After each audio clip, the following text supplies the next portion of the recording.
إن الحمد والنعمة لله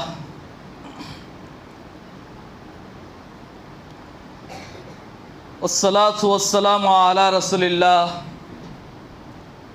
ثم الصلاة والسلام على خليفة الله وعلى آلهما واصحابهما واتباعهما وذرياتهما ومن والاه. أما بعد فقد قال الله عز وجل في كتابه القديم: أعوذ بالله من الشيطان الرجيم، بسم الله الرحمن الرحيم. وإذ قال عيسى ابن مريم يا بني إسرائيل إني رسول الله إليكم مصدقا لما بين يدي من التوراة ومبشرا برسول يأتي من بعد اسمه أحمد. فلما جاءهم بالبينات قالوا هذا سحر مبين.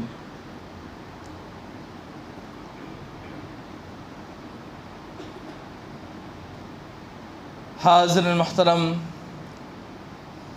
سامعین حضرات، بزرگوں، نوجوانان قوم، پیارے بچوں، السلام علیکم ورحمۃ اللہ وبرکاتہ۔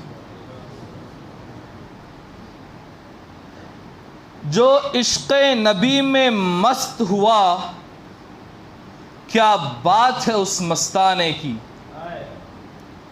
جو عشق نبی میں مست ہوا، کیا بات ہے اس مستانے کی۔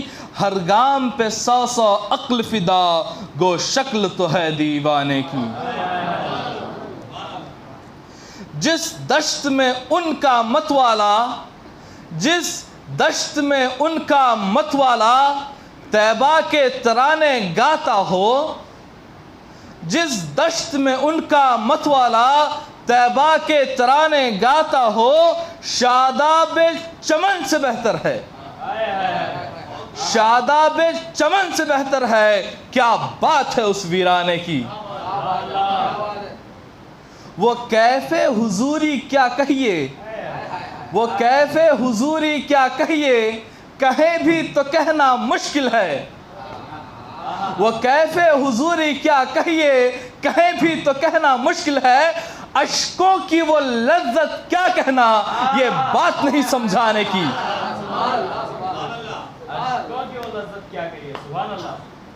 اشکوں کی وہ لذت، وہ کیف حضوری کیا کہیے، وہ کیف حضوری کیا کہیے، کہیں بھی تو کہنا مشکل ہے۔ اشکوں کی وہ لذت کیا کہنا، یہ بات نہیں سمجھانے کی۔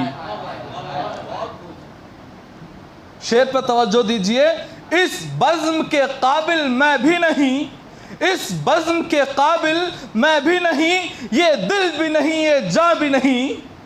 اس بزم کے قابل میں بھی نہیں، یہ دل بھی نہیں، یہ جاں بھی نہیں۔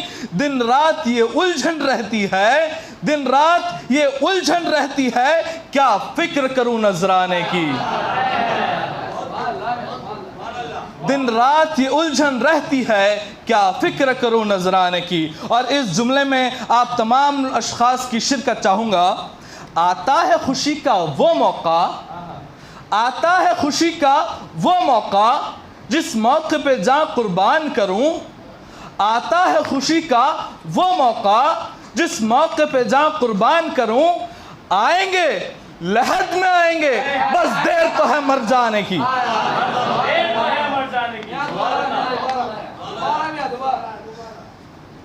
آتا ہے خوشی کا وہ موقع، آتا ہے خوشی کا وہ موقع، جس موقع پہ جاں قربان کروں۔ آتا ہے خوشی کا وہ موقع، جس موقع پہ جاں قربان کروں۔ آئیں گے لحد میں آئیں گے، بس دیر تو ہے مر جانے کی۔ حاضرین محترم، چونکہ خلاق کائنات اپنے کلام بلاغت نظام میں ارشاد فرما رہا ہے: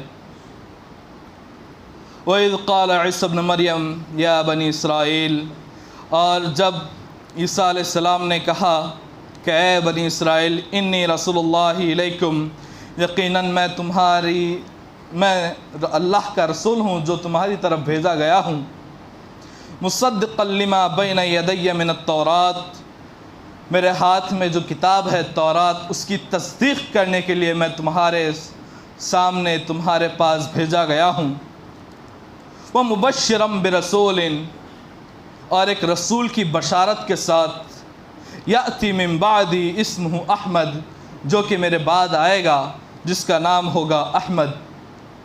فلما جاءہم بالبینات، اور جب وہ بینات روشن نشانیوں کے ساتھ آئے، قالوا، ان لوگوں نے کہا، ھذا سحر مبین، یقیناً یہ بہت ہی علانیہ جادو ہے۔ حاضرین محترم، یہ وہ آیت ہے کہ جس آیت میں حضرت عیسیٰ علیہ السلام نے اپنے اس دنیا میں آنے کے مقاصد بتائے۔ سب سے پہلا عیسیٰ علیہ السلام کے آنے کا مقصد یہ تھا کہ جو پچھلی کتاب گزر چکی ہے موسیٰ علیہ السلام کی، جس کا نام تورات ہے، اس کی تصدیق کے لیے عیسیٰ علیہ السلام آئے، اور ایک ان کے آنے کا مقصد یہ تھا وَمُبَشِّرًا بِرَسُولٍ يَأْتِي مِن بَعْدِ اسْمُهُ احمد، اور ایک رسول کی بشارت کے ساتھ میں آیا ہوں جو میرے بعد آئے گا جس کا نام احمد ہوگا۔ حاضرین محترم، آئیے ہم اس آیت قرآنی کو ذرا غور کرتے ہیں، اس میں تفکر اور تدبر کی نظروں کو دوڑاتے ہیں۔ حاضرین، یہ جو لفظ ہے مبشرم برسول، یعنی میں ایک رسول کی خوشخبری لے کر آیا ہوں، چونکہ بشارت جو ہے اس کی سب سے پہلے ہم تعریف سن لیں، اس کی تعریف کیا ہے؟ بشارت جو ہے اس کی اصل تعریف کیا ہے؟ البشارت، علامہ بیضاوی اپنی کتاب تفسیر بیضاوی میں فرماتے ہیں، البشارت هو الخبر السار، بشارت وہ خبر ہے جو خوشی کی ہے، فَإِنَّهُ، اس وجہ سے کہ يَظْهَرُ أَثَرُ السُّرُورِ فِي الْبَشَرَةِ، کہ جس کو سننے کے بعد خوشی کا اثر اپنی چمڑی پر ہوتا ہے، یعنی انسان مسکراتا ہے، انسان خوش ہوتا ہے۔ چونکہ خبروں میں بہت ہی خبریں ہیں، بعض خبریں اچھی ہوتی ہیں، اللہ نے مجھے بیٹا دیا، بعض خبریں بری ہوتی ہے، میرے بیٹے کا ایکسیڈنٹ ہو گیا، بعض خبریں ایسی ہوتی ہیں، نہ وہ اچھی ہوتی ہیں نہ بری ہوتی ہیں، اس نے کھانا کھایا۔ لیکن اللہ تبارک و تعالیٰ کو اگر خبر دینا ہوتا تو اللہ عیسیٰ علیہ السلام کی زبان سے یہ کلمات کہلواتا، معلنا برسول، مخبرا برسول، میں ایک نبی کی خبر لیے ہوئے آیا ہوں، میں ایک نبی کے بارے میں بات لے کر آیا ہوں، میں ایک نبی کا ذکر لے کے آیا ہوں، میں ایک نبی کا تذکرہ لے کر آیا ہوں۔ لیکن بات یہاں مخالف ہے، حضرت عیسیٰ علیہ السلام نے فرمایا مبشرم برسول، یعنی مبشر یعنی بشارت ایک ایسا لفظ ہے جو کہ صرف اور صرف خوشخبری کے لیے استعمال کیا جاتا ہے۔ اس بشارت میں صرف اور صرف اچھی خبریں شامل ہوتی ہیں، نہ اس میں بری خبریں شامل ہوتی ہیں، نہ کوئی اور خبریں شامل ہوتی ہیں، صرف اور صرف اچھی خبروں کے لیے اس لفظ کا استعمال کیا گیا ہے۔ تو حاضرین محترم، یہاں پر بات یہ معلوم ہوتی ہے، یہ ان لوگوں کا جواب ہے جو کہتے ہیں کہ حضور کا میلاد منانا جائز نہیں ہے، حالانکہ عیسیٰ علیہ السلام خود قرآن کی آیت لے کر آتے ہیں اور کہتے ہیں کہ اس رسول کی اچھی خبر یعنی اس رسول کی خوشخبریاں لے کر آنے والے حضرت عیسیٰ علیہ السلام ہیں، تو ان کی شان میں ان کی میلاد کو ناجائز کہنے والا کون ہوتا ہے؟ اگر حضور کی ولادت، حضور کی میلاد اگر کوئی بری خبر ہوتی تو دوسرے الفاظ عربی زبان میں بہت موجود تھے، لیکن اس بشارت کا لفظ کو کیوں یوز کیا گیا؟ اس وجہ سے کہ اس کا صرف اور صرف 100% معنی یہ ہے کہ اچھی خبر، خوش ہونے والی خبر۔ علامہ بیضاوی نے کیا کہا آپ نے نہیں سنا؟ وہ خبر جس سے آپ کی کھال پر اثر ہو، یعنی آپ خوش ہو جائیں، آپ کا چہرہ، آپ کی جو باچھیاں ہیں وہ اپنے آزو بازو بکھر جائیں، آپ کے چہرے پر رونق آ جائے، اس چیز کو کہتے ہیں خوش خبر۔ تو عیسیٰ علیہ السلام حضور اکرم صلی اللہ علیہ وسلم کی خوش خبر لے کر آئے، نہ کہ حضور اکرم صلی اللہ علیہ وسلم کی بری خبر لے کر آئے۔ حاضرین محترم، اب آگے چلتے ہیں۔ ربیع الاول، ربیع الاول کسے کہتے ہیں؟ ربیع کا معنی کیا ہے؟ ربیع فصل بہار کو کہتے ہیں، یعنی جب پیڑ کے پتے سوکھ جاتے ہیں، جب باغ ویران ہو جاتا ہے، جب کھیت کھلیان تباہ و تاراج ہو جاتا ہے، اس وقت ایک ایسا موسم آتا ہے جو کہ تمام کے تمام باغ کو تر و تازہ کر دیتا ہے۔ ایک ایسا موسم آتا ہے جو مرجھے ہوئے پھولوں میں تازگی بھر دیتا ہے، مرجھا ہوا پھول کھلکھلا کر ہنسنے لگتا ہے۔ حاضرین محترم، اگر آپ بات کو گوارا کریں گے تو ایک پتے کی بات بتاتا ہوں۔ اس بہار میں بھی وہی پھول کھلتا ہے جو جڑ سے کنیکٹڈ ہوتا ہے۔ جو پھول، جو جھاڑ جڑ سے کنیکٹڈ نہیں ہوتا وہ اڑ جاتا ہے۔ وہ پھول بہار کے مہینے میں مرجھاتا ہے جس کا کانٹیکٹ زمین سے ہوتا ہے۔ ٹھیک اسی طرح یہ ربیع الاول کا مہینہ بھی وہ ہے جس میں جو خوش ہوتا ہے، جو میلاد کی خوشیاں مناتا ہے، اس کا مطلب یہ ہے کہ وہ اپنی جڑوں سے ملا ہوا ہے، وہ اس کا کانٹیکٹ بزرگان دین سے ہے، اس کا کانٹیکٹ بندگی میاں سے ہے، اس کا کانٹیکٹ اوپر والے اشخاص سے ہے۔ حاضرین محترم،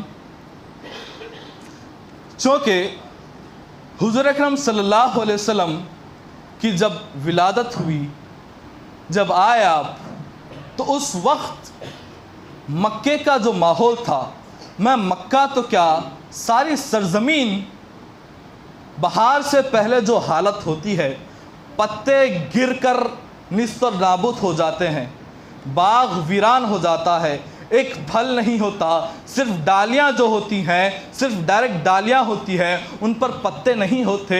ٹھیک اسی طرح اسلام کی اور ٹھیک اسی طرح امت محمدیہ کی حالت ہو چکی تھی۔ شاعر کہتا ہے، جدا ایک ایک بت تھا ہر قبیلے ہر گھرانے کا، کوئی بت فتح پانے کا، کوئی بت بھاگ جانے کا، وہی کعبہ جسے پیغمبروں کی سجدگاہ کہیے، وہی کعبہ جسے تقدیس کا نور نگاہ کہیے، وہی کعبہ جو خدا کے بت شکن بندوں کا معبد تھا، جسے پاکیزہ رکھنا فطرت انسان کا مقصد تھا، اسی کعبے کو یاروں نے صنم خانہ بنا ڈالا، دلوں سے ظالموں نے نقش وحدت کا مٹا ڈالا۔ چونکہ اسلام، مسلمانوں کی حالات مرجھائے ہوئے تھے، بہار آئی،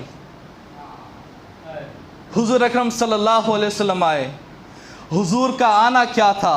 حضور کا آنا کیا تھا؟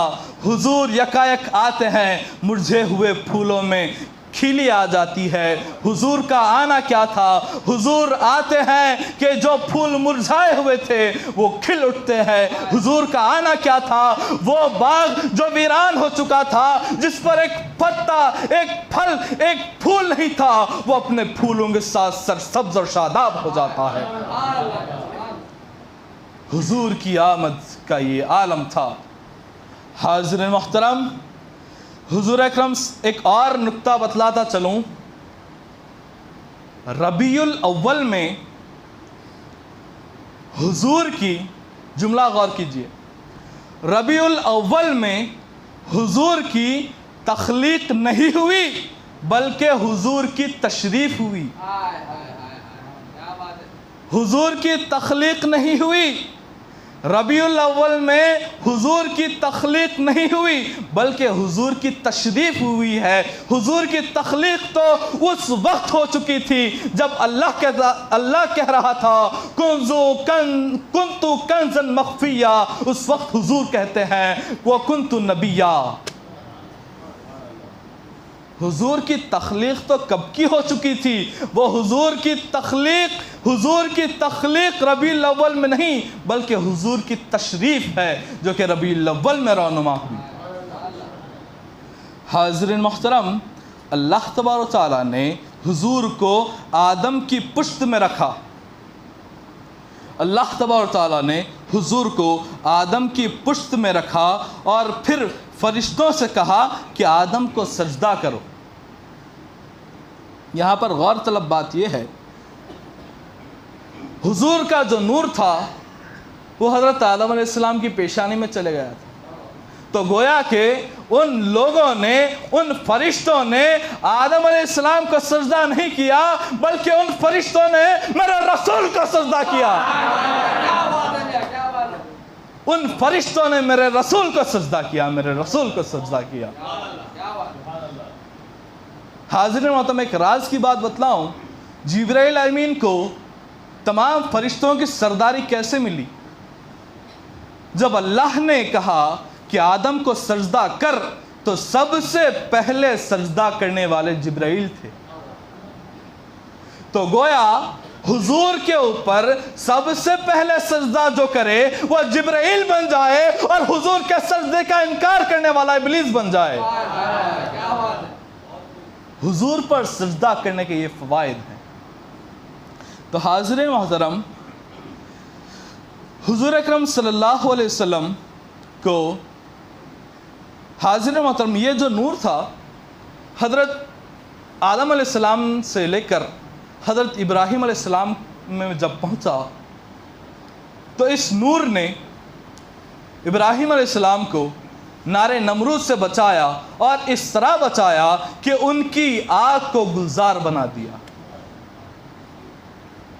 جب اسماعیل کے پشت میں آیا تو چھری کو اپنے کام کرنے سے روک دیا۔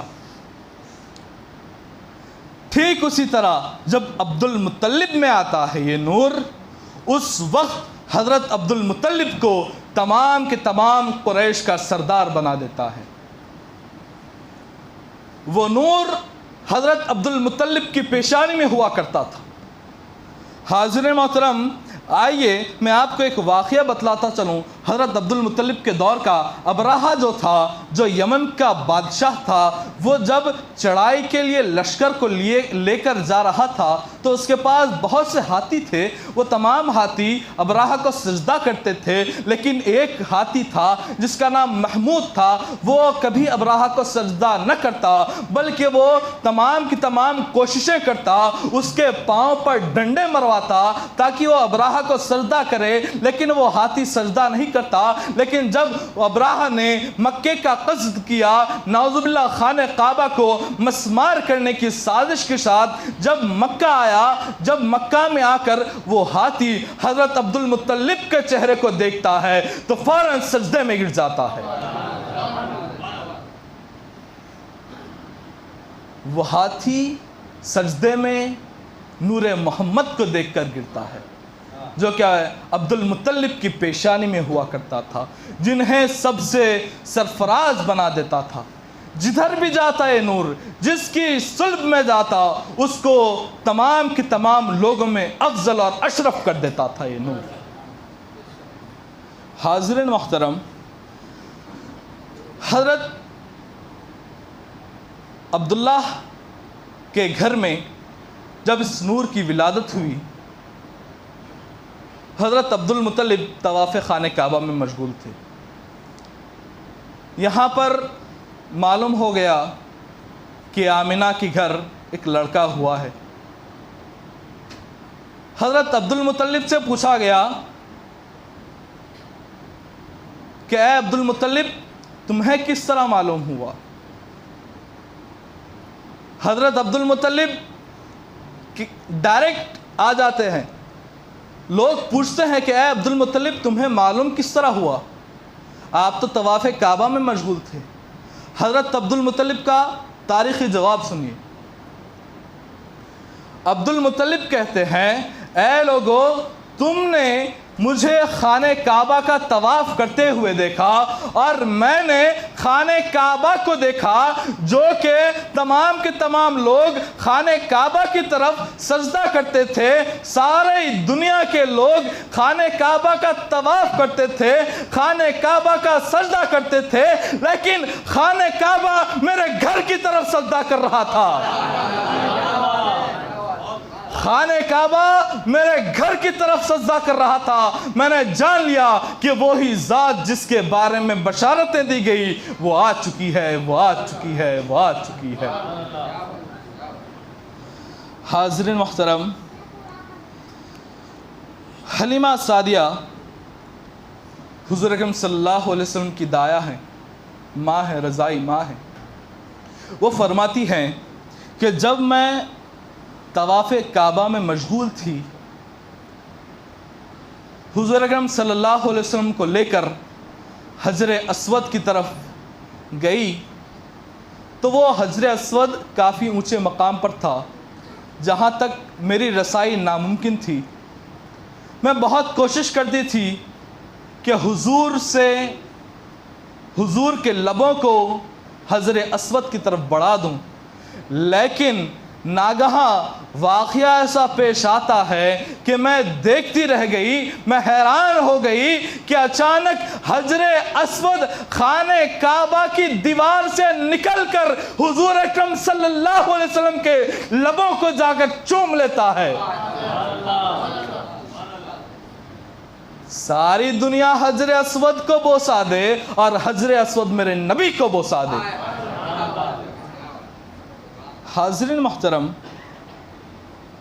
حضرت عمر رضی اللہ تعالیٰ عنہ نے جب حجر اسود کو دیکھا تو حضرت عمر بھی کہتے ہیں، اے حجر اسود، مجھے معلوم ہے کہ تو جنت سے آدم کے ہمراہ آیا ہے، مجھے معلوم ہے کہ تمام ملائکہ نے تجھے بوسا دیا ہے، لیکن میں تجھے چومتا ہوں، میں تیری عزت صرف اسی وجہ سے کرتا ہوں کہ تجھ کو چومنے والا میرا محمد مصطفیٰ ہے، تجھ کو چومنے والا میرا کالی کملی والا محمد رسول اللہ ہے صلی اللہ علیہ وسلم۔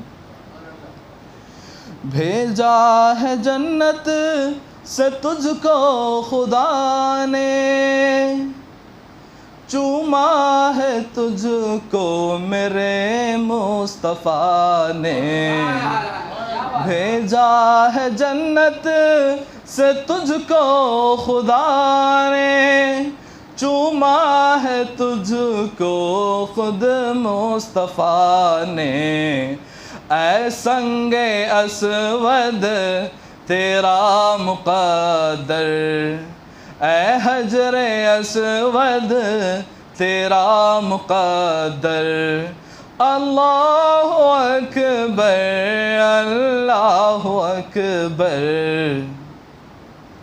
حاضرین محترم، ایک آخری بات کہہ کر میں اپنی جگہ لوں گا۔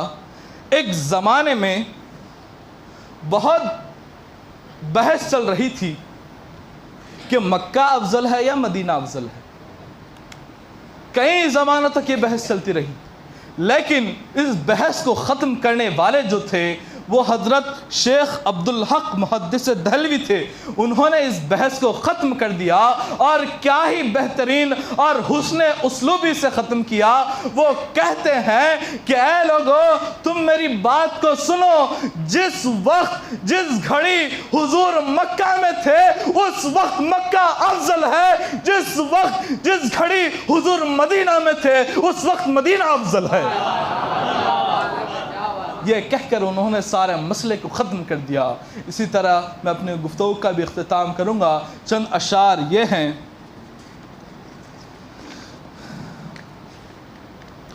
مسرت کی محفل یہی 12ویں ہے، مسرت کی محفل یہی 12ویں ہے، دو عالم کا حاصل یہی 12ویں ہے، سکون بخش بسمل یہی 12ویں ہے، میری عید کامل یہی 12ویں ہے۔ یہ 12 نہ ہوتی تو کچھ بھی نہ ہوتا، محمد نہ ہوتے تو کچھ بھی نہ ہوتا۔ نہ شمس و قمر کی جبیں جگمگاتی، نہ شاخوں پہ بیٹھی کلی مسکراتی، نہ شبنم میں پتی چمن کی نہاتی، نہ آ کر گلوں کو صبا گدگداتی۔ یہ 12 نہ ہوتی تو کچھ بھی نہ ہوتا، محمد نہ ہوتے تو کچھ بھی نہ ہوتا۔ دو عالم کی بستی بسی اس کے صدقے، دو عالم کی بستی بسی اس کے صدقے، گلوں کو ملی تازگی اس کے صدقے، ملی جس کو جنت ملی اس کے صدقے، نبی اس کے صدقے، ولی اس کے صدقے۔ یہ 12 نہ ہوتی تو کچھ بھی نہ ہوتا، محمد نہ ہوتے تو کچھ بھی نہ ہوتا۔ یہ محفل ہے نعتیں سنانے کی محفل، یہ محفل ہے نعتیں سنانے کی محفل، یہ محفل ہے خوشیاں منانے کی محفل، یہ محفل ہے آقا کے آنے کی محفل، یہ محفل ہے قسمت بنانے کی محفل۔ یہ 12 نہ ہوتی تو کچھ بھی نہ ہوتا، محمد نہ ہوتے تو کچھ بھی نہ ہوتا۔ وآخر دعوانا الحمدللہ رب العالمین۔